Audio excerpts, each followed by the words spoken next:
Are you struggling to generate a derived key from a shared secret using the ECDH-ES algorithm? You're not alone. Today, we're going to break down this process step by step. I completely understand how challenging it can be to navigate cryptographic algorithms. It can feel overwhelming, especially when you're trying to implement something as specific as the ConcatKDF method. But don't worry, we will get through this together.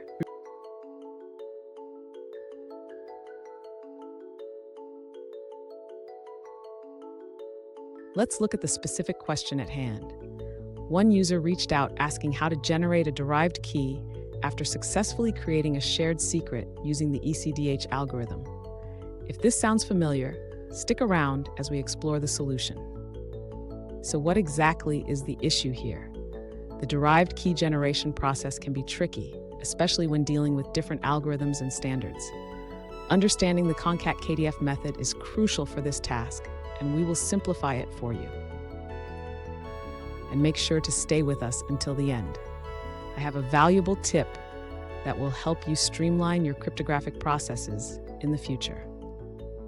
To generate a derived key from the shared secret using the ECDH-ES algorithm, the user should first understand the ConcatKDF process. This involves using the shared secret as input to derive a key. Next, the user needs to define the parameters for the key derivation. This includes specifying the desired key length and the context information, which can be optional. Now, the user should implement the ConcatKDF function. This function will take the shared secret and the defined parameters to produce the derived key. Finally, the user can test the derived key generation.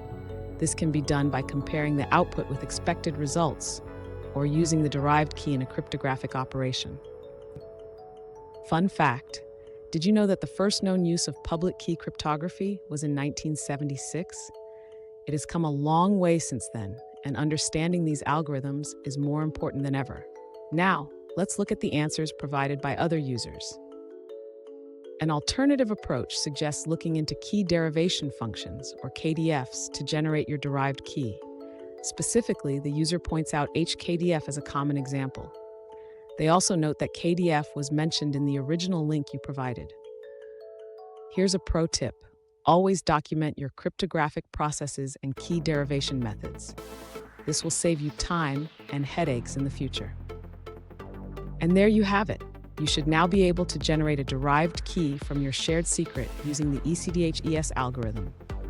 If you found this video helpful, please subscribe for more tips and tricks on cryptography.